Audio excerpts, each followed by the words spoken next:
Today, we are cooking salmon spaghetti with side salad and garlic bread. First, buy some artisan French bread and cut into half-inch thick slices. Put some butter between each slice and sprinkle with garlic spread seasoning. Bake until golden brown.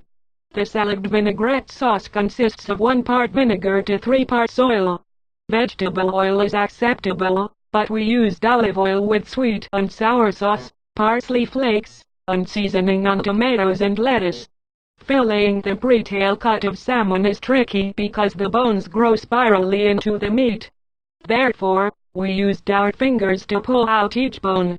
Use a knife to scrape the meat off the skin. Discard the skin and pan-sear the meat with oil and seasoning. While the salmon is cooking, boil the spaghetti in salt water, stirring occasionally to separate the strands. Next, caramelize the onions by overcooking them in medium heat with enough oil and stirring to prevent burning.